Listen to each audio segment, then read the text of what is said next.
Welcome back to One Set Footprint podcast. In this episode, I sit down with Robin from National Fostering Union. It's a longer conversation, but trust me, it's worth every minute. We dive deep into foster care, advocacy, and real stories that matter. If you're a foster carer or you just want to understand more, this episode's for you. I hope you enjoy. Hi guys, welcome back to One Set of Footprints podcast. Today we're joined by Robin, Secretary of the National Fostering Union. Someone who has been a powerful advocate for foster carers across the UK. Robin, big thank you for being here, buddy. Thanks for inviting me, Matt. Just wondering if you could just obviously introduce yourself and tell us a little bit how you got involved in foster care in the very beginning of your career, and then obviously just go into what you do now. Okay, so basically I'm the General Secretary of a trade union called the National Union of Professional Foster Carers. And most of you only ever come across a trade union when you hear about the tubes going on strike or the bin men going on strike or something like that. It's always trade unions' fault. Yeah, they always cause a big fuss. Anyway, that's what a trade union is there for, is to cause some disruption amongst government and try and get a better deal for the people that are in the trade union. So our trade union is for foster carers, but by looking after foster carers, hopefully the support we get for them, without them being frightened to stick their head over the parapet, is going to feed down to the children they've got in care, because we don't deal with children at all, but we have to deal with the worker end of it. So basically my background is, for many years I arranged conferences and events around the world, and when we did conferences and events, we always got the delegates to dip their hand in their pocket and put £5 or £10 in a pot to give to a local children's home or something in wherever we were, Sri Lanka, Dubai, whatever, yeah? And instead of giving the people money, we would buy rice, or we'd buy pencils, or we'd buy paper or something like that couldn't be stolen or couldn't be sold off easily, so that the money went to the right place. And in 2000, because we were shuttling people backwards and forwards to these conferences, I got a legal qualification in immigration law. So basically, in 2012, I decided it was time to calm down a bit and stop living out of a suitcase and really sort of concentrate on staying in the UK. And at the same time, I thought, well, how can we look after, instead of looking after other people's children in other places, how can we look after children in the UK? So when I looked into fostering, people said to me, Robin, it's very dangerous. You shouldn't go into fostering. Why is that? Because children can make allegations, social workers can't be trusted, all sorts of different things. I said, don't you worry. I've come across a lot of strange people over the years. I'm sure I've coped with these social workers. And as long as we look after the children properly, everything should go smoothly. Anyway, I went into fostering, and I was working for, I'm based in the Midlands, but I was working for a place in Haringey Council. And Haringey Council had a foster care association, which wasn't being run so well. So I used to travel down once a month and encourage people to join the foster care association so we could give representation to the local authority. And it was hard work. They'd say, look, we need this or we need that. You go back to the local authority, they'd go, oh yes, but we can't do anything about it, we've got no money. Well, they were still paying the heads of service £150,000 a year, £250,000, just wasting money, yeah? So anyway, the local authority said to me, Robin, would you like to go to Parliament for a day out? I said, what to do? They said, somebody's thinking about setting up a union. I said, not interested. Don't like unions. No, never been involved with unions. Not interested. They said, well, you get a free trip round Parliament and you get an afternoon tea. I said, oh, lovely. What day is it on?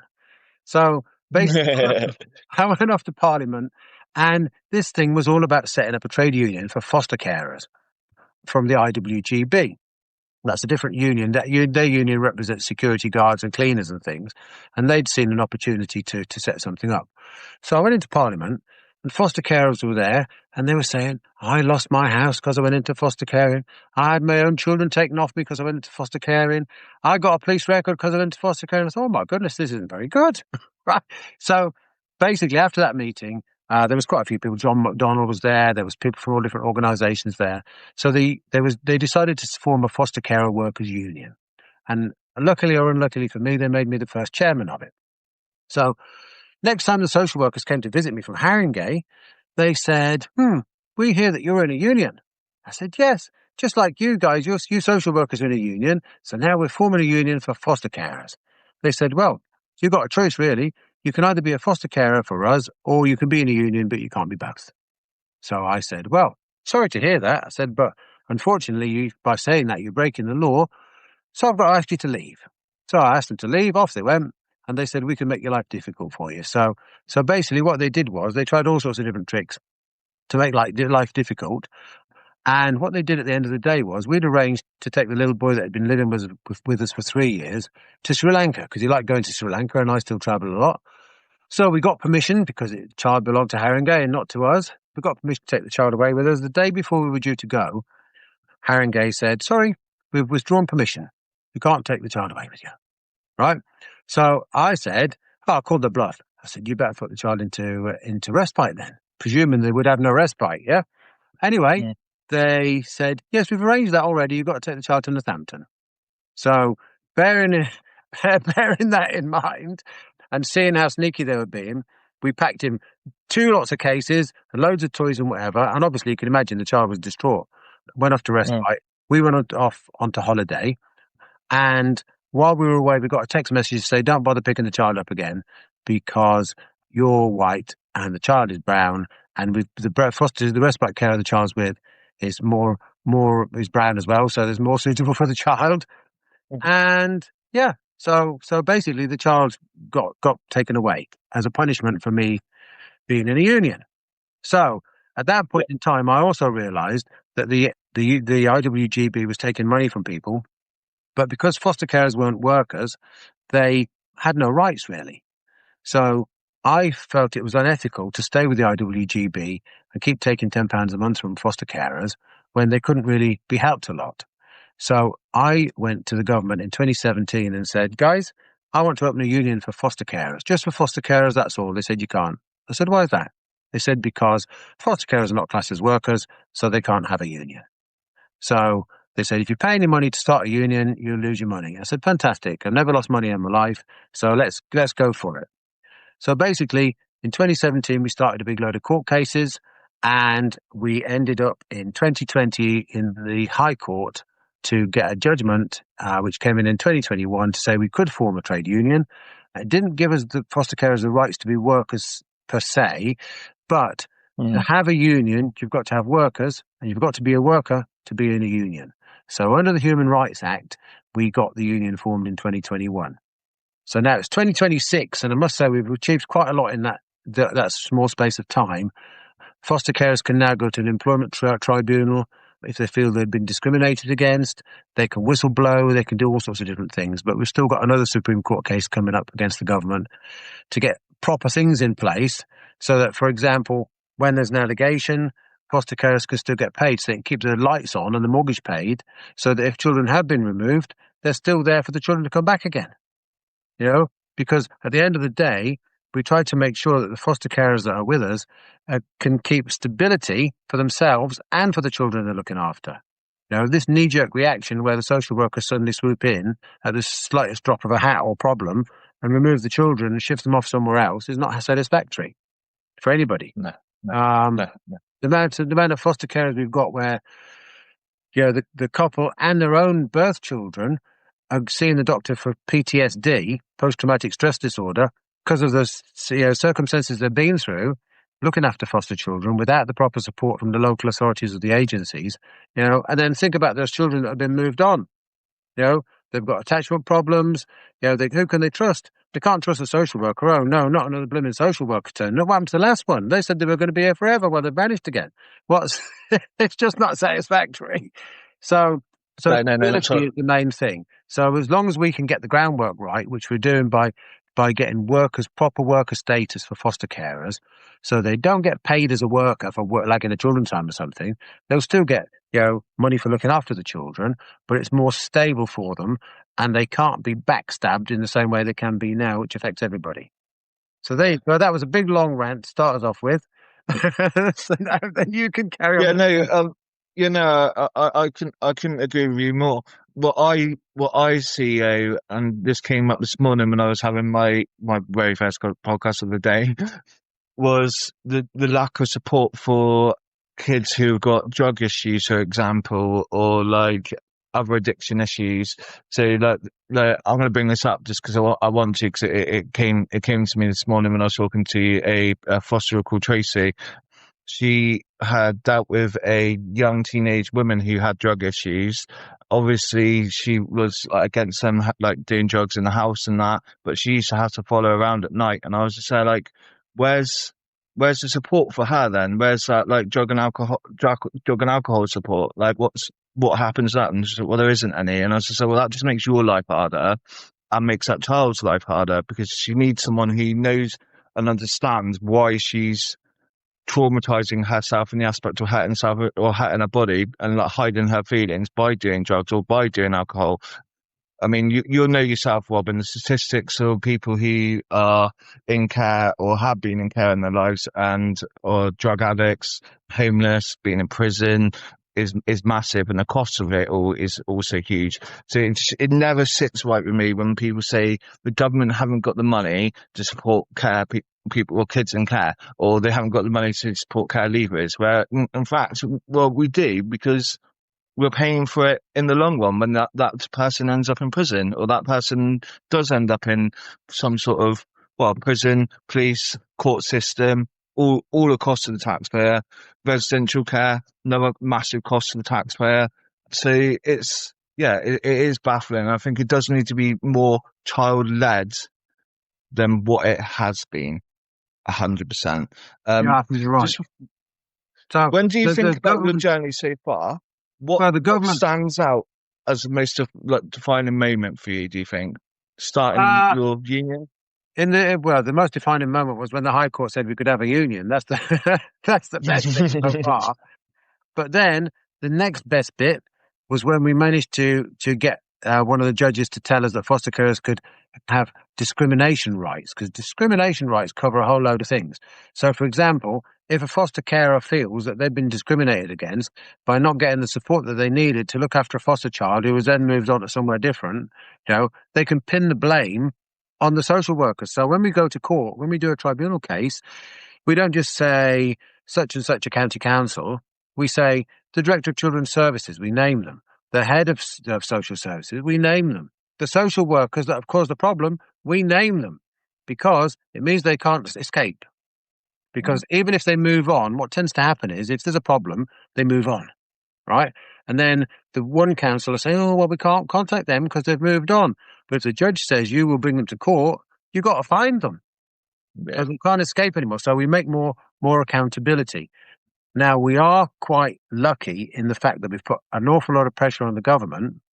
And so now the Children's Minister, Josh McAllister, who does tend to upset some people sometimes, but anyway, basically, in some of these new proposals they're putting forward, there's going to be one accountable person, right? A named person. So they can't hide behind a ladder and they can't hide behind this and that. It's got to be an accountable person. So if they make a decision to take a foster carer on or deregister a foster carer, and before they move any children for any reason whatsoever, that accountable person has got to write a report about exactly why, and sign it off. So if they make a boo-boo, they're the ones that are going to be in court ahead of the rest. Just whilst you mention him, because obviously he's the main link between any foster carer, any child who's been in care, any child that's been adopted, say me, and the government, and systematic change, which is crying out for in the care system and has been for years. I don't think there's ever been a golden age for the care system. Just whilst we're on that, do you feel that he understands the needs for care? Because obviously you just recently touched on some of the new things and recent out. The conversations that I've had after that announcement of him saying that there needs to be 10,000, or they're going to try and get a big drive on to get 10,000 new foster carers, there's nothing really in there that he announced that you can't do already. So you can, if you rent, you can foster. If you're same sex, you can foster. Same-sex couple, you can foster. So I think it just shows. I mean, they are on several levels, the government, but it just shows how out of touch they are with it all. In my eyes, I don't know. You get to talk to these people more than I do, mate. They are a bit detached from real life, right? Although Josh McAllister is, when you speak to him in person, he is a bit closer to the ground than a lot of the people that work for the government. But I'll give an example. Because we're banging on for workers' rights, worker status for foster carers, right? We need that because if they're going to get bullied by a social worker, if they're going to be intimidated, if they're being gaslit and that sort of thing, which always happens with foster care, they've got then some recourse to go back and complain through the Employment Act. Because currently, foster carers have got no backup. Because they're not got 100% worker status, they've got no backup. So when they complain to a social worker or a local authority, then, if they get bullied or they get ignored or whatever, apart from coming to the union, they've got no backup, right? So we're trying to piece this all together, and the fastest way to get some sort of backup for them so that when they're trying to advocate for the children, they can, they know they're secure on their ground. If you worked in a factory and you complained about somebody doing something that wasn't safe, you're not going to get the sack, because you've complained. But a foster carer complains about something, bang, gone, right? Because that's the easiest way the local authorities know to stop them moaning. But they're not normally moaning for the sake of moaning. They're moaning because they need something for those children they're looking after, then those children not getting. So, for example, you're saying about drug and alcohol abuse, right? So we have to dig back into it. So if that young person's been with them since they were 5 years old, and all of a sudden they're going into drug and alcohol, well, why is that? Why have they not been talking to each other? Why is that child not part of the family? Why are they not finding out what the problems might be? Why are they not sitting down with them and say, get off that phone for a minute, I need to talk to you over dinner. Something like that. They need to try and dig into the background, and find out what they as carers have done wrong, so that child's going down the wrong path.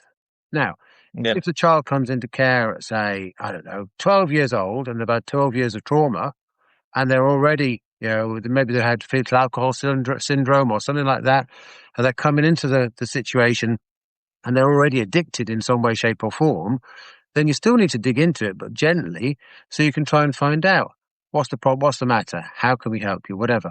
The other thing with children in care is when they've come from their own families, number one, they might want to be back with their own family, whatever the problems were, because that's was their safety net. But also, they're worried about getting moved again. So a lot of times the big problem is, okay, I've been moved from my family to that one foster carer, then they said they can't cope with me, so they've moved me to a different one, right? Who can I trust? And we're going to, that happened to me. Yeah, as soon as I start shouting and swearing and saying, well, I'm not very happy because, you told me to put my iPhone down, right? Then we don't want the foster carer to say, well, if you don't want to stay here, you can clear off. We don't need that sort of situation. So we have to educate foster carers, if the child is upset, you do what you do with a normal child, you find out why is that child upset. If the child's kicking off, you think, well, what's caused that child to kick off? So you try and figure out, well, last time the child kicked off in that same way, what happened? Did something happen at school? Did something happen at home? What caused that problem to start?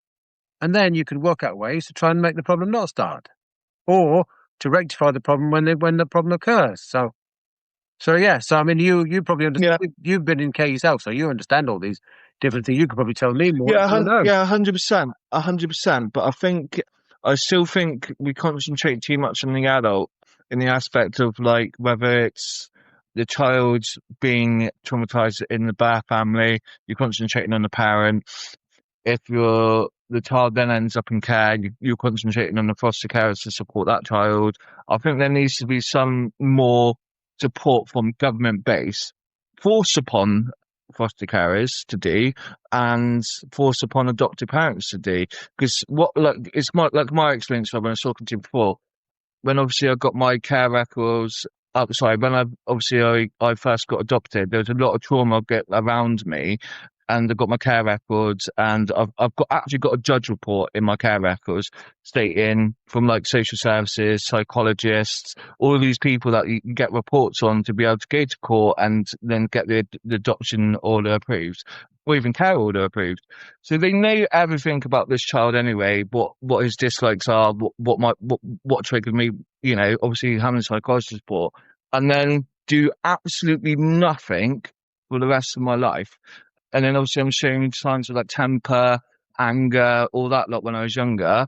Went to my doctors, then went to like families for children. They said, right, we need to do this, this and this. But then it's up to you, like my adopted parents to do. My mum refused. And then that was that.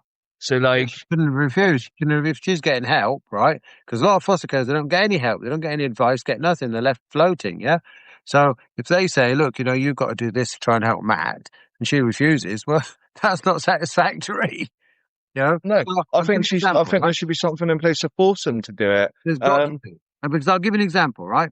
So when it comes to 18 years old, a lot of local authorities say, right, the money's stopping when the child's 18. So if you keep them, it's entirely up to you, right?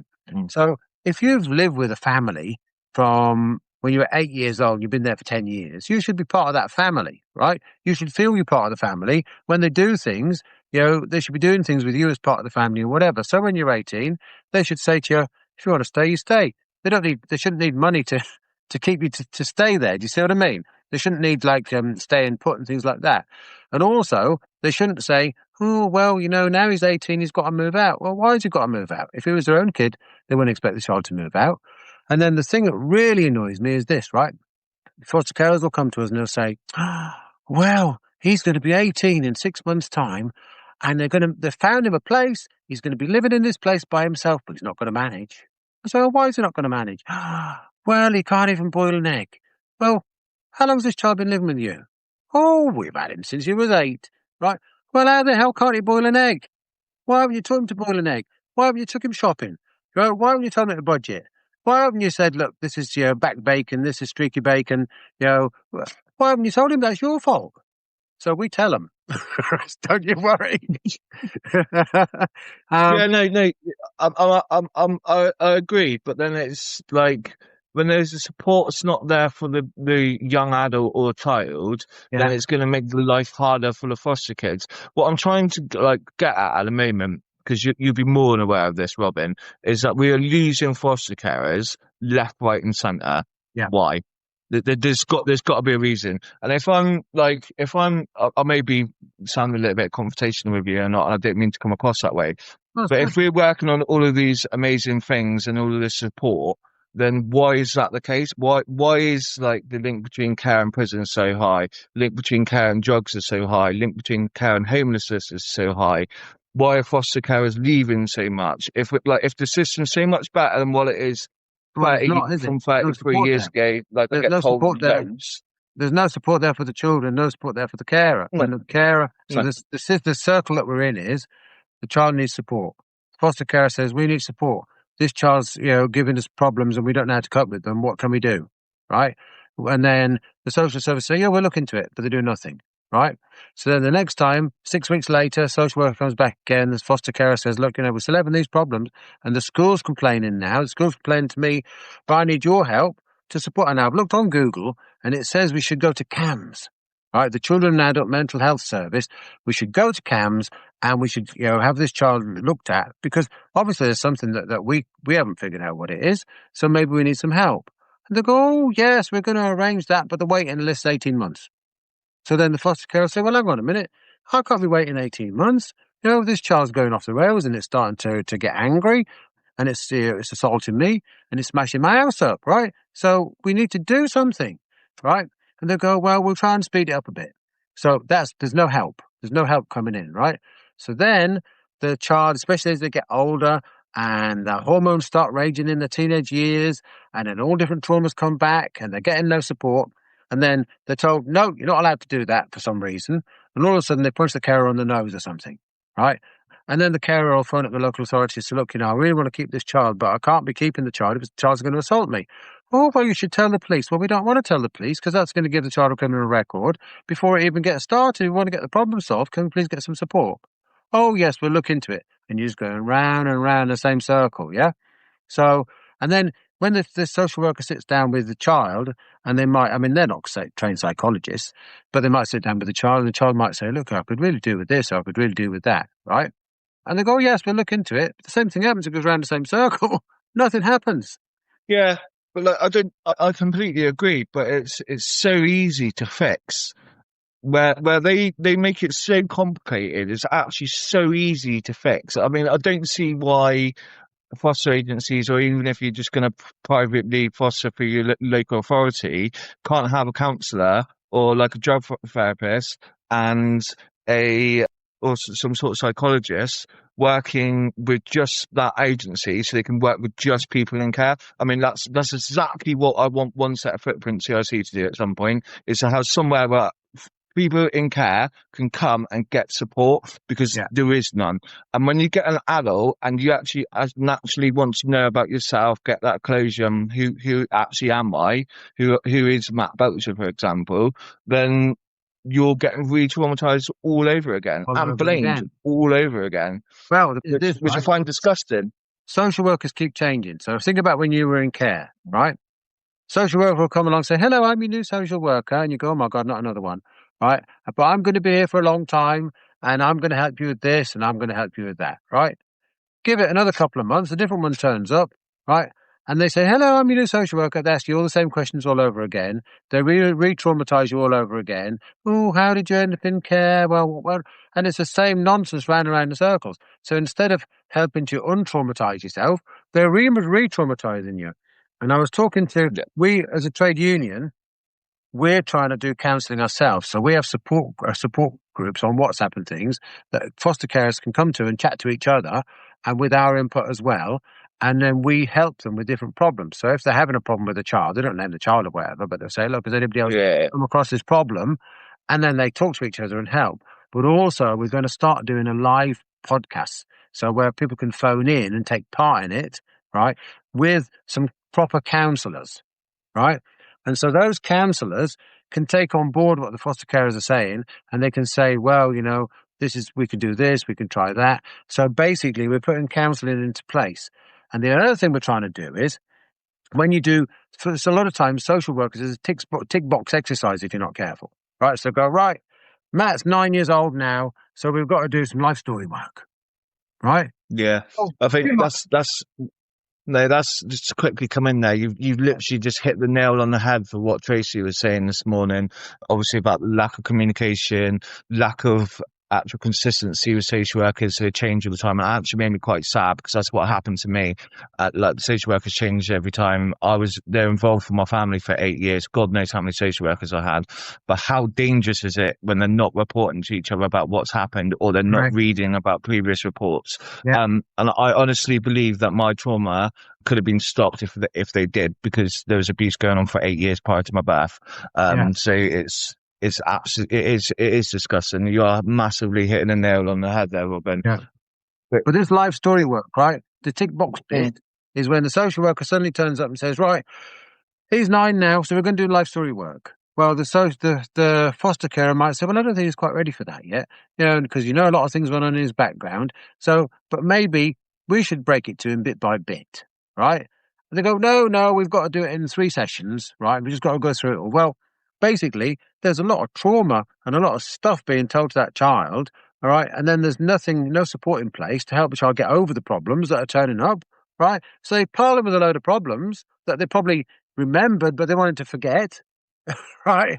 And it just starts all over again. So what we're saying is that foster carers should do the life story work, but when the child asks for it, right? So if there's no contact and the child has never seen it, he didn't see his parents since he was last 5 or something like that, basically, as long as the foster carers are there long term and they know the child's story, when the child says, oh, I wonder where my dad lived. That's where he lived, in Essex. Why do you want to know that? Right? And they could, just fill him in a little bit by bit. Well, I wonder why, my skin's this colour. Well, because your mum was brown, your dad was white. That's why. And your mum lived in Romford. Yeah? Whatever. Just feed it in, like little bits. A child doesn't need it all piled on them in 2 or 3 different sessions and then be left trying to cope with it by themselves. So a lot of times, things kick off. Children cause, all sorts of stresses and whatever when they get those sort of things piled on them. So we're trying to stop that and spread it out. Yeah, I completely agree with you. Just want to ask you a couple of questions about your vantage point, because obviously you have, being a union, you have the links to the government and ministers and things like that. So from your vantage point, what is the current state of fostering in the UK? Terrible. That's, to sum it up in a word, right? Basically, Josh McAllister, I don't know if you saw him, he went on the television with Sky and he said, fostering is not a job and fostering is not work. Well, even looking after your own birth children is hard work.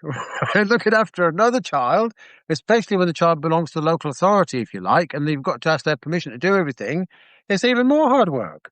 So the new proposals that are coming in is that the foster carers get more responsibility. So the delegated responsibility, instead of having to ask for everything, the foster carer can do something and then put it in the notes to make sure that the agency or the local authority know what they've done. Right? I went out today and bought him a new pair of shoes because he kicked the toes out of the other ones playing football. I went and got his haircut today and made it into a Mohican because that's what he asked for. Right? So instead of having to ask for permission to do stuff, they're going to get more delegated responsibility. The other thing with it is, in these new proposals, they're bringing in hubs. So these hubs is to help single mums or families or whatever with their children before the children get taken into care. So basically, if families are struggling, then they're going to try and keep the children with the family. And if the mum doesn't know how to shop or cook or can't look after herself, so she can't look after the child, then these hubs are supposed to help them pull it all together before the children get taken into care. So that should be a good thing as well. And then if the children do have to go into care, we're demanding that there's more history of that child to be given to the foster carer. So, for example, some foster carers are trauma trained. So basically, if they're not trauma trained and they get given a child that's going to have a lot of problems, and then they say, the social worker says, oh, this child's wonderful, you're going to have no problems with this child. Bang, the child comes in, oh my goodness, all sorts of problems start. So the children need to be matched better with the foster carers that can help them. And also, we're trying to get foster carers licensed, and they'll go on like a license register. So if you live in, where I live in just on the edge of Northamptonshire, so it borders onto Leicestershire and Rutland, Cambridgeshire. So if there was a child here that needed some special type of foster carer, instead of just being stuck with this local authority, if there's one in Rutland, they should be placed with that foster carer because that foster carer is better for them. Or if the local authority's got better services in Peterborough, then the child maybe is just placed across the border in Peterborough because they're going to get CAMS or they're going to get help with something that they need right from the start without people having to beg for it and never turning up. Yeah, it's such a lottery as well because compared to where you're going to be born is depending on what support you get. Yeah. Depending on whether you go into a local authority foster placement, and depending on whether you go to an agency also depends on what support you get. So I've had different agencies on where they're very much education led, support that child all the way up through when they're older as well. So when the funding stops at 18, they'll still support that child carrying on with their life journey. And if they do have any issues, I mean, I was talking to Three Circles, and he recently had a person wanting to get their care records, exactly like me, came to them, got the support from that agency, and they helped him go through his care records.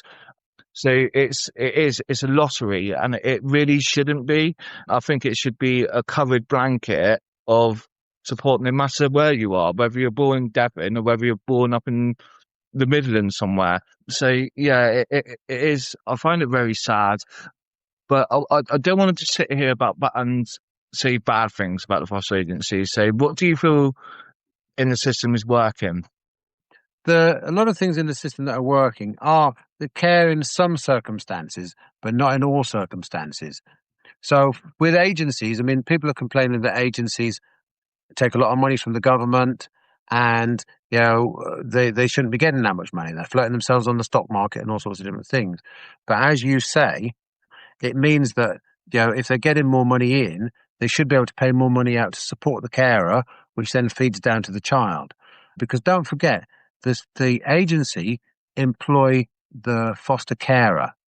They're not the child social worker, because it's a two-pronged thing, isn't it? Yeah? Mm-hmm. So basically, if you're with the local authority, so if you're with Devon that you just mentioned, right? So basically, your local authority supply your social worker. Now, if your carer is with an agency, they supply the supervising social worker, but the supervising social worker and the child social worker very often don't talk to each other. So it's like two islands, two circles going round, but they never touch base. So the only sort of central point is the foster carer. So So the foster carer should be able to go to the supervisor and social worker for the agency and say, look, I'm having terrible problems with Matt. What can I do with this and that? And they'll go, we asked the child social worker to put this in place. But then if the child social worker doesn't put that in place, who's there to fight for you? Nobody apart from the union. Yeah. so, Yeah. 100%. so But then I think it's different as well with whether, like I said, it's a lottery and it does depend on where you're born and what support you have. And well, the other thing we brought up with Josh McAllister was the fact that the government, it's like having, I don't know, what can we say? Like ASDA, right? ASDA have got a head office.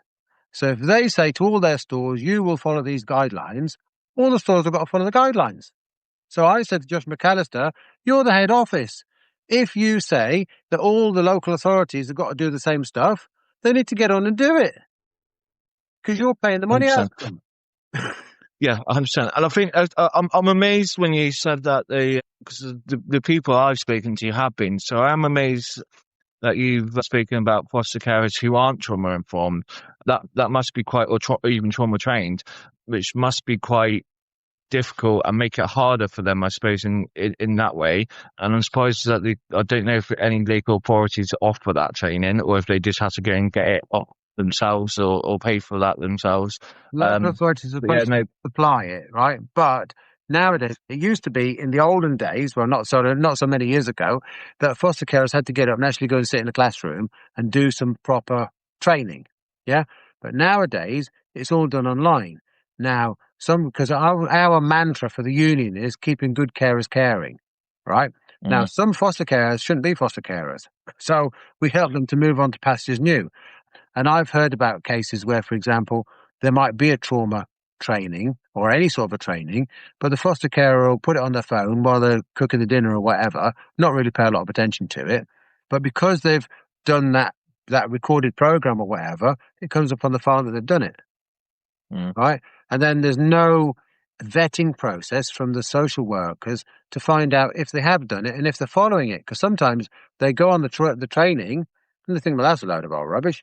My mother didn't do that for me, right? So they don't bother taking the advice or whatever. So the social workers should be checking on them and saying, look, Matt's having these problems. That was in your trauma course. You should be doing this and you should be doing that. So the social workers need to take a more proactive thing, but they're all too politically correct and they don't.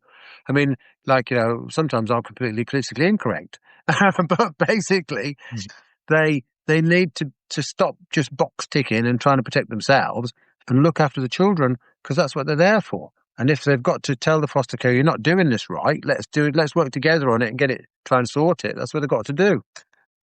Yeah, no, I 100% agree. But I think it's more like, how was the best way to word this? It's more like if they have things in place from the beginning, it's like I was saying to you earlier about them knowing what was going on with that child at that specific time. And because obviously it's not like something a social worker gets involved with a family, they're in there for a week or a month, and then that child's in care all of a sudden. They're in there for months and ends. Yeah. So they know quite a lot about that child. So it's quite easy to get these things in place if they really wanted to. Yeah. I just feel like they don't. I feel like it's all about solving a problem for an adult. I don't think it's anything to do with the child's needs at all. I think the child's blamed. So if they went to school, this is exactly what happened to me. So if they went to school and showing behaviours that we were talking about earlier, like anger, smashing things up, running away from class, whatever, they get blamed. They get suspended, won't be able to go to school, get blamed. And then have that whole rejection again. And then that's exactly why they lead into drugs and alcohol. And then obviously they come to an age to cover it all up. They come to an age and they're like, all right, okay, now they're getting the punishment for that trauma. And then obviously getting blamed again. And it's exactly like what happened to me in 2024 when I got my care records. Everything got so much in my head, knowing what social services knew beforehand. And I'm going to say it how it is, because it is a cover-up. That's exactly what they've tried to do, is literally shut me down and cover everything up. Yeah. Knowing about sexual abuse happening to me, knowing about neglect happening to family members and everything, and still allowing me to be born into that family, and then just shutting me down. And it led me to try and commit suicide and have mental health issues. And then led me to get falsely arrested, which then led me to get thousands of pounds in compensation off Devon and Cornwall Police. So Yeah. it's such a cost-effective thing where they could just put the trauma support, which a judge and Devon County Council Social Services knew about when I was 18 months. Yeah. So But in your it's case, so if abuse backwards. had been going It's on so before, like frustrating. if abuse had been going on before you were born, then really what they should have done was then they should have taken you away at birth, right, and maybe put you somewhere else, or they should have tried to do what they're doing with these hubs now. They should have tried to try and make sure that the abuse was stopped before you were born. Do you see what I mean? But that's difficult. So, but very often nowadays, what they do is if somebody has a baby and they don't think they're going to look after them properly, then they put them into foster care. But the next problem then comes is baby stays with the foster carers for 18 months, 2 years. As far as the baby's concerned, he's quite happy there. That's his home, whatever. Then all of a sudden, social services go, oh, we found an adopter, right? The adopter doesn't come, I mean, basically, in a normal family, if you've got an auntie, right, and then you're used to auntie coming around to visit and having tea with you and you go to her house and whatever, you're used to that person. So if your mum says, go, you're going to go and stay with auntie for a little while, there's no big deal because you know who she is, right? But with foster carers giving up babies to adopters, number one, the foster carer doesn't want to give up that baby because they've got a bond, right? The baby doesn't want to give up the foster carer because they've got a bond. So then they go and stay with an adopter that they've never met before. They've got to stay with a strange family. Their food's different. Their house smells different. You know, everything's different. And then the other thing that very often happens is the foster carer isn't allowed to go and see the child once they're with the adopter, right? To try and break that bond. Well, it's not breaking the bond, it's breaking the child's mentality if you're not careful. You know, it's dangerous. And everybody gets traumatized. So really, they should work it. They say there's an old saying, it takes a village to raise a child, yeah? So as long as the adopter and the foster carer and they all blend in together and the child gets used to everything, then the move should be easier. But just with a sudden break like they do now, you know, and sometimes the adopters are not checked out properly. You know, they're not used to looking after children. They think the child's a trophy. That I've got a child. Look at me. Yeah, it's not satisfactory. So as a trade union, we get ourselves involved in a lot of stuff. Right? It's far more complex than it looks. You know, on the outside, the way that we have to deal with all these different situations and you know, take advice. Sometimes we take legal advice. Sometimes we take counselling advice. You know, so that we can try and look after the carer and make sure they're getting the best for that child. It's so like more complicated than what it has to be. And it's like what you were just saying about obviously these foster carers having a relationship with them.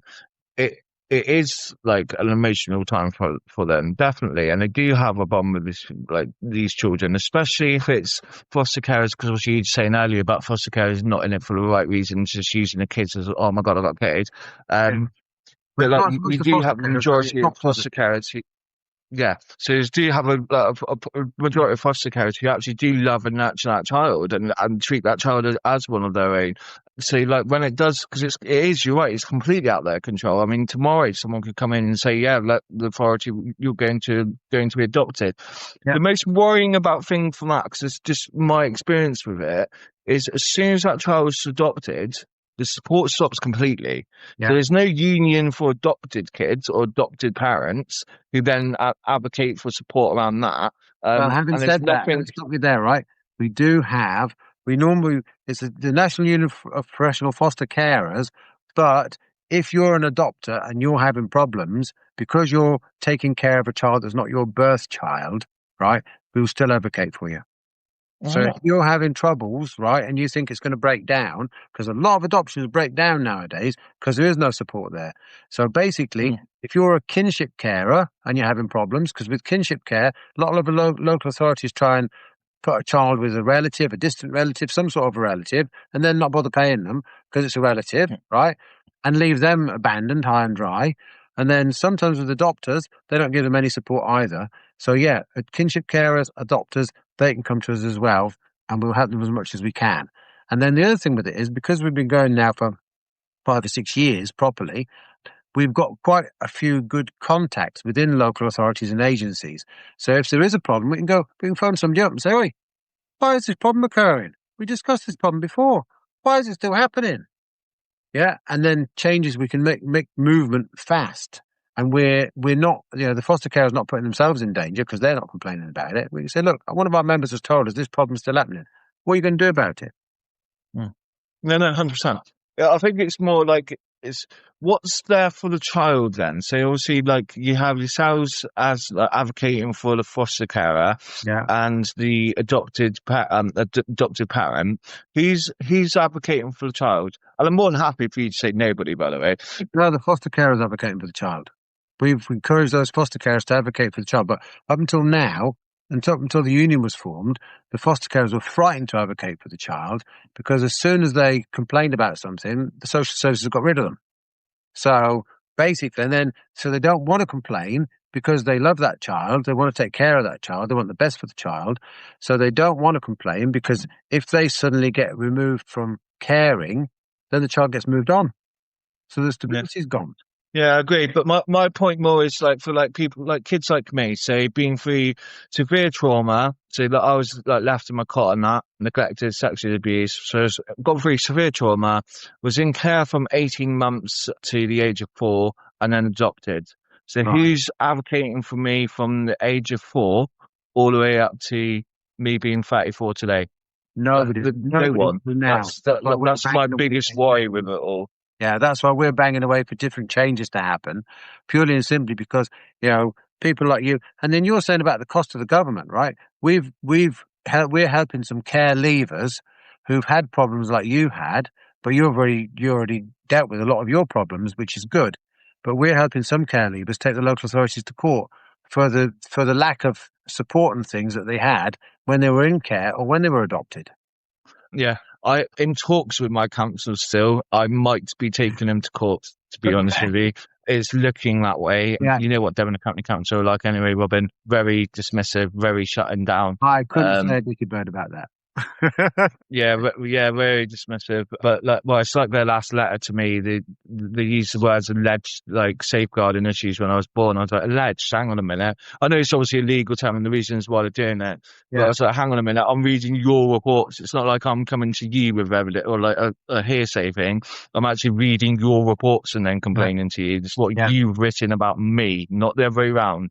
So it's mind-boggling. And they're so out of touch. It's unreal. But just from your national perspective, what do you feel is the most urgent issue facing foster carers today? The most urgent issue is there's a few. Number one, they need to be before they take on a child. They need to know the history of that child, so they're pre-warned, and pre-prepared for that child to turn up, right? And if the child's being moved from another placement to them, they need to know, why is the child moving from that placement to us? Because then they're more prepared to support the child. And then, knowing that the child's got different problems, social workers need to be there to give backup to the carer to look after the child. So they're working as a team together, right? So they shouldn't just turn up with a child and dump it on your doorstep and say, "Here you are, look after this child for us." Look, they need to. He's still there. He seemed to have vanished. Yep, so I'm still there. Okay. That's the most urgent thing. The most urgent thing is the matching of the placement and the fact that the support needs to be there for the carer to give to the child or for the child at the same time, depending on which service it is, the supervisor social worker or the child social worker. They need to be working as a team around the child. Now, what do you think about the fact that the government are thinking about, instead of having a supervisor social worker and a child social worker, they just have one social worker to deal with everything? Do you think that'll make the thing gel more, or do you think it'll be? What do you think? I think it'll make things worse because it's just going to have a more heavier load, aren't they? They'll be able to sort things out better because instead of the. I think they're going to know the child. I think they know the child better, and you are right. But then I think there's such a heavy load on social workers at the moment. It's like I met one yesterday. So luckily, I'll mention this in a mind. Luckily, I managed to get hold of a men's sexual abuse charity, and they have a social worker that works, a trainee social worker that works with them once a week. And I met her yesterday. She can have up to 30 caseloads on her, so she can have up to 30 kids. So I want to. How is she gonna give the best version of her as a social worker and support to that many children whilst doing the job of what two people do. Apart from it being financially better, I can't really see but the benefit of it.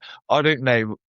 Well, I'm looking from a different point of view, right? So, for example, at the moment, the supervising social worker says to you, right, Matt, these children you're looking after, you need to ask your child social worker to give you this and that, right? So then you speak to the child social worker. She goes, yeah, well, I'd love to, Matt, but I ain't got the budget for that. Right? Now, if there's only one social worker and you say, I'm having a problem with this child, what should I do? She can't say, well, you should do this, but I ain't got the budget. She's got to give her the answer. So really, I think it's going to narrow it down if they do that. So that one person's looking after you and your child or the child, yeah? And so you should be able to do, instead of, kicking things in the long grass and going round and round in circles, that one person's got to make a decision then to help you. And I think it's going to be better for the children. I can see where you think that. They're not going to take on children, are they? They're not going to take on any. No. She's got 30 children. That means she's got 30 foster carers to deal with. The same 30 foster, but then there's an additional person. Yeah. Really not very useful. Yeah. So, do you see? Yeah. I see that would release the supervising social worker to take another 30 children on instead of the two people both looking after the same 30 people. Yeah, but then the two people don't communicate anyway. I think we've already established that. I don't think the two people communicate with the local authority or the local agency enough either. But what I really want, what I think would be really benefit, especially for something new to push, is them to have a mandatory thing where they do a handover. So exactly like a hospital. So if I'm a patient in the hospital right now and there's a nurse looking after me, she finishes her shift and the next nurse comes in to look after me, that next nurse is going to know everything about my medical condition to be able to then treat me properly. I think it's got to be exactly the same as social workers. And like I was saying to you earlier, I find it so dangerous how these social workers aren't forced to read previous reports by that child, or even have a meeting with the previous social worker, so they know. Even like this, it can be like this on Zoom. Like it's so basic, but such an important process. So that next person who is going to be supporting the family, but most importantly the child, because that's what I think everyone's getting, especially in government, is it's all about the child, and it needs to be about the child to be able to prevent the costs bumping up in the future. And don't forget with the child, right? So, for example, if the child's 1, 2, 3, 4, 5 years old, maybe they can't express themselves like maybe a 15 or 16-year-old can. Because there's got to be things in place where social services can find out what the the law says they've got to find out what the child's wishes and feelings are, yeah? But very often, they ignore the child's wishes and feelings because it's their way or no way. But they should listen to the child and they should take the lead from the child. So if the child needs something that's not frivolous, right, then basically if the child says, I've got I'm having this problem. What can I do with it? There's got to be some way that the child's wishes and feelings can feed back into the system, because if the child doesn't tell the foster carer because he's frightened that the foster carer is not going to like what the child's got to say, there's got to be some way that they can feed it back into the system, and then something can be done about it. So, but is there any support groups that you've come across like that for children? No. So we need to look into it. No. Yeah, you do. I don't see there's any support for children at all, apart from what a normal child would get. I hate the word normal, but like what a child who hasn't had the bad experience of being in care. This is what you need to remember as well, Robin, is all of these children that are going into care have had some sort of horrible trauma, because the ones who don't have the ones who just have social workers working with them and don't end up in care are the ones that are worked with, like having difficulties cooking, like you said earlier, or having difficulties just being a mum and it being overwhelming, or having like postnatal depression and then needing support around that and getting over that and all that lot. So you are dealing with some of the most traumatized kids in the country in the aspects of them being through sexual abuse, God knows what. So it's what you can do to stop that from becoming a wider issue of them going to prison, drugs, alcohol, whatever, and have that support in place and know that it's not your fault. That's the biggest thing, like, because people just blame themselves. And I think, like, the way the system's set up at the moment, especially the education and obviously going into adulthood, is you get blamed. Yeah. So you're blamed for your behaviour. So it's, and then society blames you for your behaviour. I mean, I was massively blamed within my, maybe not my immediate family, but definitely my wider family, who didn't know the reasons why I was adopted. He didn't know the reasons why I was put into care because my adoptive parents decided not to talk about it, which is obviously, that's fair enough. But then you are getting blamed for your behaviour. I was an angry child.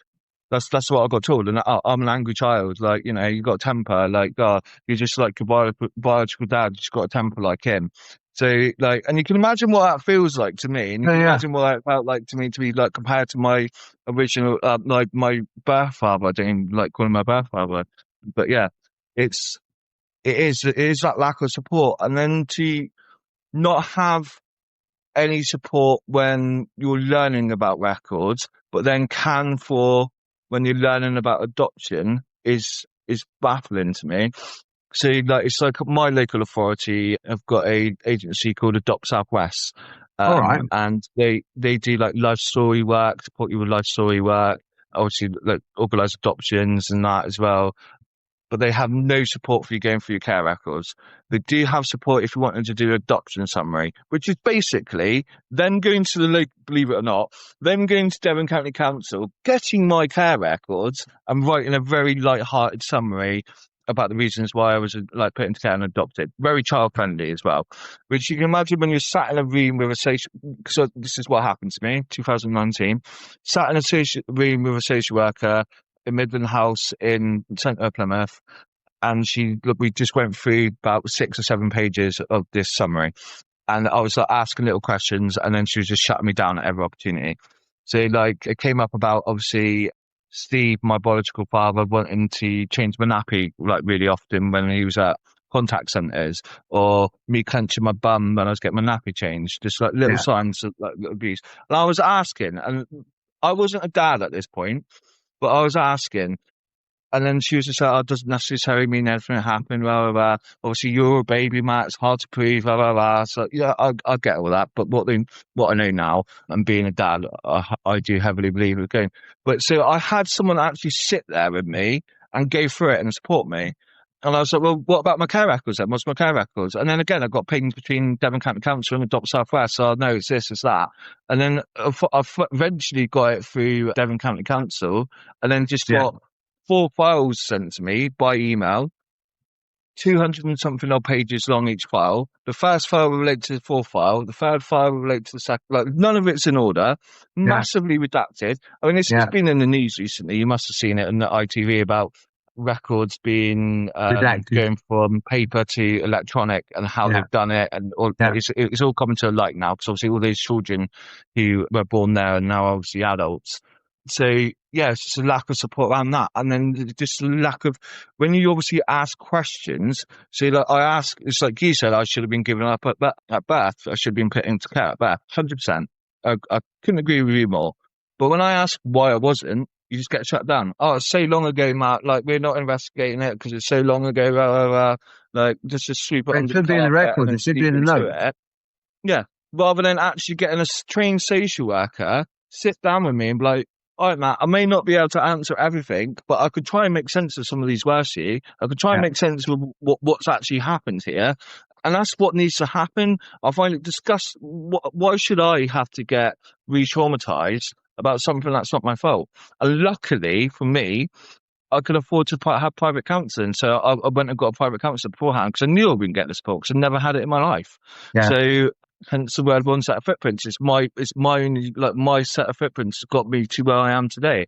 And that's what this whole podcast is about, is to prove that you can come from that childhood background and make something of yourself was advocating for change, because it's not good enough, Robin. It's not good enough for them not to have support for people in care, because they just get blamed. Yeah. And then it But costs don't the government forget, thousands. your one set of footprints, right? It might be one set of footprints, but you're carrying everybody else along by the good work that you're doing, right? So you're carrying all the other children that are perhaps not motivated as much as you are to get things done. So yeah, there might only be one set of footprints, but how many children have you got in your arms? Yeah, 100%, mate. Yeah, 100%. I'm massively doing it for the little boy and the little Matt inside me. I've said this, mentioned this loads of times to my counsellor. It's about getting, I want to say validation, but it's probably the wrong word for little Matt and what he's gone through and what I had to like deal with in my childhood, and come through to be able to do what I'm doing today. And you're probably right, mate. There's a lot of people who wouldn't be able to do what I'm doing because it's traumatizing. It is honestly traumatizing. It makes I get re-traumatized every single time Devon companies decide to reply to me when they do. Yeah. Like, so it's, and I think use words like finesse and all these legal terms. That you know that whatever you do now, hopefully that's going to help other children going forward, so they don't have to go through the same nonsense you went through. So it's only by people like you speaking out, and saying, look, this happened to me, and I want to make sure it doesn't happen to anybody else, by things needing to be put in place to protect other people or whatever. People like you are really going to, make changes going forward. But it is traumatic. And then sometimes when we're running our cases, so for example, at any one time, we have like 450, 500 cases going on. And sometimes people are coming from outside, like barristers or whatever. They go, oh my God, how do you cope with all these cases without going mad? Look at all the trauma going on. So sometimes we have to be, a bit steely when we're going on with things. You see what I mean? We've got to be empathic rather than sympathetic, right? But to look at things more focused, but, without getting ourselves too involved in it. Because if we get too involved in a case, it would be traumatizing and we wouldn't be able to advise properly. But sometimes, I think you do need to. I need to do it as well. Sometimes I did it recently when I went out to Kettering and just had that little break and did that 5K run. Yeah. But it is like you do need to separate from yourself.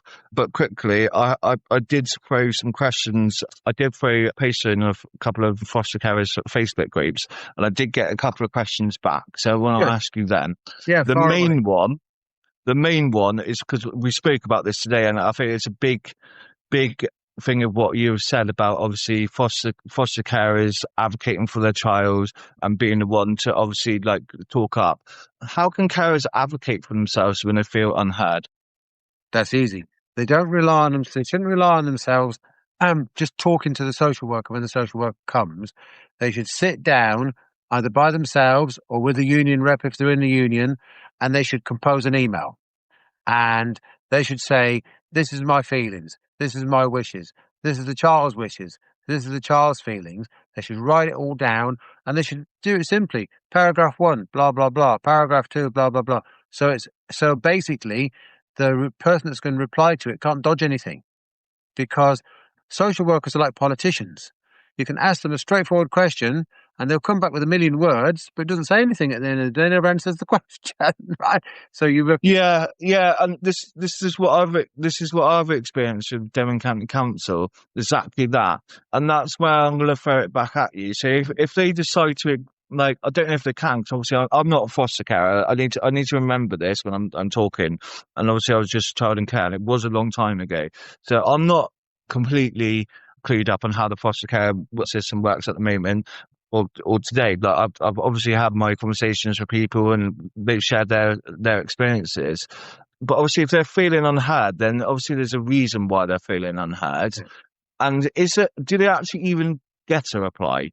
So there's some times where obviously I wrote into Devon County Council. I mean, there's times at the moment I wrote to my local MP and not got a reply. So are they even forced to reply or have to reply? They have to reply, but the best thing about it is if they're a member of the union, they copy us in to the email they're going to send. So basically, they phone up the caseworker will help them compose the email, and then when they send the email in, they can say something like, we've copied our union. You'll see we've copied our union in for transparency. Or something like that. Please, can you reply to the union? You'll see they've been copied in. Yeah? So then sometimes they'll come back and say, well, we can't discuss children with you and copy in the union because the children's business is the children's business. That's fair enough. But if they reply to the social, we get the replies going then. So they reply to the foster carer, and then the foster carer can tell us, well, this is what they've said. And then we go, well, that's not suitable. So then we help them compose again. But then you've got an audit trail, because if it ever has to go to court or tribunal, there's a trail there.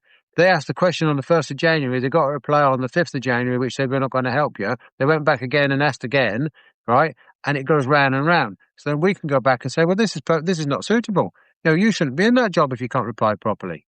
So then that's when we start to get a bit feisty then. But it's us getting feisty, not the foster carer. Yeah. So we're like the protection. We're like the armour, if you like, in between the service and the foster carer. So we can put the foster carer's points forward without the foster carer getting the blame for it. Yeah, 100%. I think, look, if you're not part, let's just put this away from obviously the NFU. If you're not part of the union, do they have to apply to you, or do like look, this is what I've noticed. So when I reply to you, it's general courtesy, but like to be honest with you, what I've noticed Devon County Council is the only times I actually generally get a reply from them is when I pressured my MP to get a reply, or I've pressured my local councillor to get a reply. Yeah. So I don't want to sit here and name names, but like there's manager access to information in Devon County Council was ignoring me for about 6 or 7 months last year, and purposely ignoring me, and easy can prove how purposely ignoring me. I rang up my local councillor, and he said, right, that's not acceptable. I'm going to speak to her now. Yeah. Rang her up, rang her office up, ringing the same exact number as what I have, spoke to her within 5 minutes. Yeah. Within a couple of hours, I'm getting a phone call back saying, like, this is this and this, and this is why this is and this and this. So, like, I feel like if they can ignore you, they will. And I don't feel, without being negative to your union, but I don't feel like you should have to be part of a union to be able to get heard as a foster carer. That's right. But that's why in this latest lot of proposals, they're putting forward that there's one designated person with the local authority or the agency that you should be able to contact and get a response from. Because we've pushed that, instead of having loads and loads of people all doing different things, that's not my department, and I'm not responsible for this. No, it's something different, and pushing you around the houses or just not bothering to reply, then there's a designated person is going to be there. So that's the person that's going to be responsible for your case. Now, as a union, we've got to make sure they are. So if it starts to come in, we've got to make sure that those people are doing what it says on the tin. Yeah.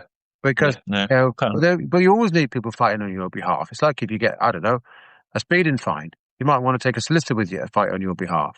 Yeah. Or if you're doing some other thing, you might, but it's always better to us, because don't forget, a lot of children that go into care think it's just them. It's only me. I'm on my own, right? I'm on my own with these foster carers. Well, the foster carers, when they get a problem, they think, oh my God, I'm on my own here. I can't go and talk to the other mums at the school gate because they ain't going to know what it's like being a foster carer. And so I'm on my own, and I don't think, it's an allegation. I don't know, but it's had an allegation before. So they feel that they're on their own. So then they can come to us. But there's other things. There's foster talk and fostering network and things, but they're paid for by the local authority. So sometimes people don't think they're getting the same independent service, if you like, because, they always say, he who pays the piper calls the tune. But basically, that's what we're there for. And then sometimes people will phone up and have a whinge.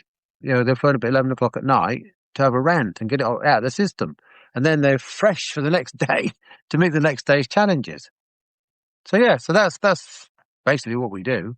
Now, you had another question. You said you got another one today. I have. So what advice would you give to new carers entering the system?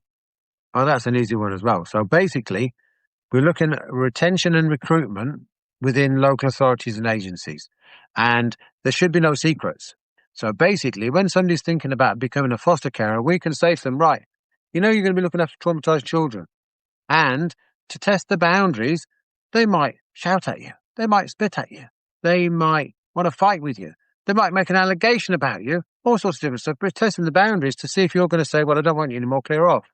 Right? And you've got to be strong from the outset. You've got to know if that child's coming to you with a problem, you've got to dig in and find out, why is there a problem? Why is that? There's been, you should look in the records that you get before you take the child on, you should find out from the social worker what things have gone in that child's past and what things might then come out of the woodwork when you're looking after the child. Yeah. And then, so forearmed is forewarned. Basically, if they know the child's had, sexual abuse or something, then the child might come forward with, and be a bit promiscuous or whatever. So they've got to be used to that. You've got to be prepared for it. And then the social services should teach you ways to counter that. So you don't put yourself in a position. Yeah. Or if the child's a little bit older, you've got to keep your eye on them. So basically, if the child's promiscuous, you don't want it going online, chattering on Snapchat with people it doesn't know. If the child's going to go out with their friends, you want to know, like you would do with your own children, where are you going? What time are you coming back? That sort of thing, So you can try and keep your eye on what's going on. But you have to. So with the recruitment of people, very often we'll tell them you can join as a member before you are a foster carer, and we'll handhold you all the way through the Form F, because they have to fill in a Form F, foster carers do. And a Form F digs into their background. What job did your grandma do? And, was your dad in jail? And all this sort of stuff. It digs in. And then... Yeah, it is quite... That's traumatic as well. Yeah, I was going to say, it does go quite in depth. I have seen on Facebook groups before about how in depth it goes. Yeah. And obviously, in some cases, it goes back right to their childhood. Yeah. So I'd love to see what a foster panel would say about me. To be completely honest with you, it's something that I do want to do. Too traumatized, not allowed to have any foster children, but you can have 10 of your own if you like.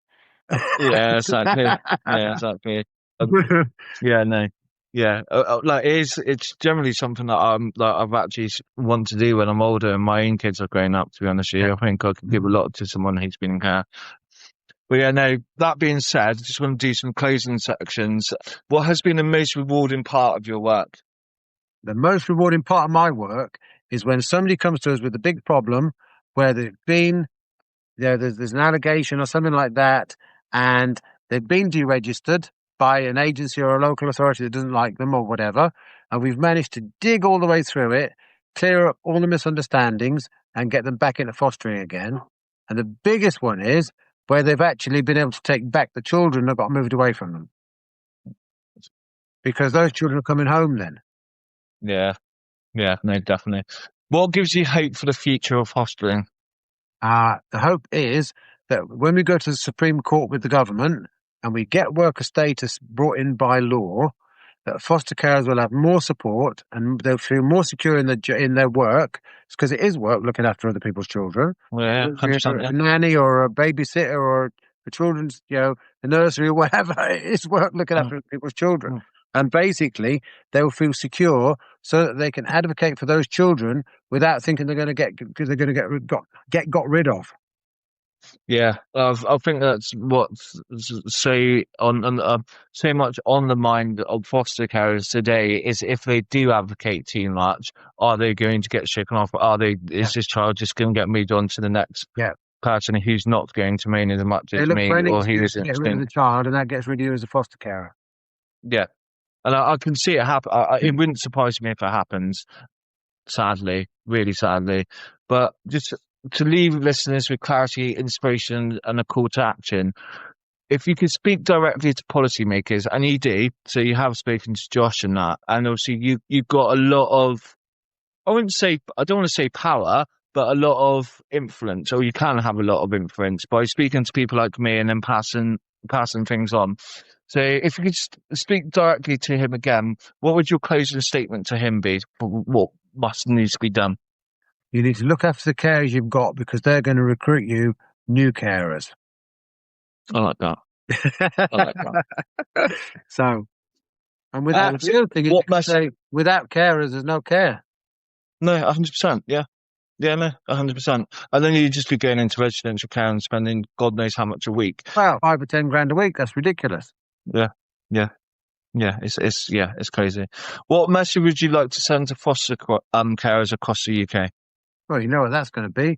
Make sure you join the union. It's ever so simple to join. www.nupfc.com/join. Right? Click the button, join up. It's going to cost you £10 a month if you're a single carer, £15 a month if you're a couple, £25 if you're a family, because your own birth children can get allegations against them as well. Mm. And then we're there for you at the end of an email or the end of a phone number, and we're there 7 days a week, 365 days a year. And I think we're on the go about 16 hours a day. Awesome. I love that. I'm going to ask you the question again without mentioning your union. I don't mind. I agree. I agree with you. They should, so then you can get that support. But in cost, I'm not saying it is a lot of money, but in the cost of living crisis, if people can't afford that or don't, then what would your message would be to people who are fostering but didn't want to join a union for whatever reason? Let me go back to the cost of it again, right? Because it's a business expense, if you like, because the foster carer is self-employed, you can claim it back against tax, so it's free. All right. So, well, but the other thing I would say to foster carers, even if you're not in the union, write everything down. Make sure every day you write your logs. You write some notes about what happened. If it was a good day, write it down. If it was a bad day, write it down. If it was a terrible day, write it all down, because that's going to protect you. And also, it's going to give the child, when the child gets to 18, 19, 20, whatever, and it's reading those daily logs, the child's going to say, well, I don't know why they kept me. I was a real terrible person. Right? Good Lord above. They must have really cared for me because they kept me on even after all those things have got. Or they might go, wow, look at that. When I first went there, everything was going downhill. And then slowly but surely, we got it going up, going right again. And things were there. So you always keep your logs in order. And then always write everything down when you're contacting authorities, whether it's the supervisor, the social worker, the local authority. Always write it down when you do communications. Even if you do a chit chat, back it up with an email and say, today's meeting we discussed this and that, because they're not really your friends, those social workers. They're there to do a job, and then you need to treat them with that respect, and you need to cover yourself as well. Write them all the time, so then you can go back and say, well, in January I sent you an email about that in January, but you never got back to me. So you've got some backup there. So always protect yourself, because if you don't protect yourself, you can't protect the children you're looking after. Yeah, I love that. That's really great advice. What I want to say from someone who's been in care experience, is I think some people will be there like, what's the point of writing this little note about what Mr. Blobby's done today? It's, they're never going to see it. But at some point, that child is going to become an adult and want to learn about themselves and will read it. And there's something that I know the social worker that I see on the weekly basis now for the charity that was mentioned earlier, she was saying to me yesterday that she writes a little note, like if she's speaking to them.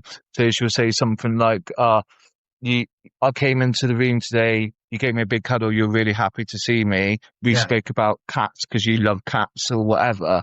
So, it is having that interaction. So it doesn't just sound so raw. Yeah, it can't be. Yeah, so raw and so negative. Could be something like, you came in from school today and you were really grumpy, and we sat down over dinner and we discussed what the problem was, and you'd fallen out with your friend. Something like that. Yeah. So it's there, and it's like a little diary, isn't it? It's like a little diary about. Yeah. So then the adult can look at it and see the growth within themselves slightly, I suppose, and see where their journey has took them. Because otherwise, when you do look back, you're looking at. I think this is what made me feel so isolated and inside myself and completely blunt, to be honest, suicidal, is because I looked at the whole 30 years of my life and every little major thing that has happened and just backtracked myself through it and kind of re-traumatized myself. But doing that alone was very, very hard and eye-opening at the same time. So yeah, doing that little life story. Have you ever, just quickly, because obviously your support is mostly for like foster carers. Obviously you touched on the adults and that. Have you ever supported like people who've been in care or care experienced adults like myself, or wanting to or looking to? We do. The only way we support care experienced adults is by getting feedback from them, like I've been doing from you, and also by taking some of them into Parliament with us, so they can, tell government ministers from their own mouths what they went through, if they were in residential care, if they were with local authorities or whatever, so we could say, look, don't look at things through your rosy-coloured glasses. This is what it's like, the nitty-gritty of it. And also, if they want to come to us and get, some legal help or whatever, if they're putting claims in against local authorities, or if they're having difficulty getting information out of the local authorities, then we've helped them to do that. Yeah, because there's local ombudsmans and that you can go to as well, which I've been advised sometimes to go to. Clunky and cumbersome and whatever. Sometimes you're expected to jump through a load of hoops when really one email and a phone call should fix it. Yeah. And it's just so cost effective as well. It's like with me, I've been battling Devon County Council now for nearly 3 years. So it's the cost of them replying to me all the time. Where all it would have taken is them having a social worker, going for it and understanding it, and then maybe I might have accepted it rather than kept on complaining and then obviously starting that. I mean, to be honest with you, I'm glad they've ignored me, because I wouldn't have started my CIC, and other people wouldn't have been getting the help they do.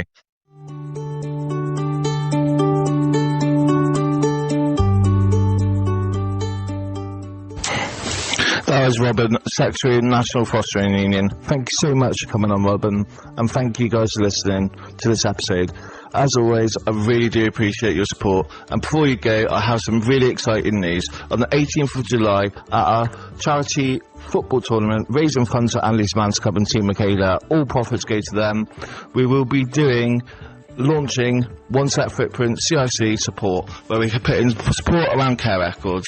For more information, please go on our website. I will leave the link in the description.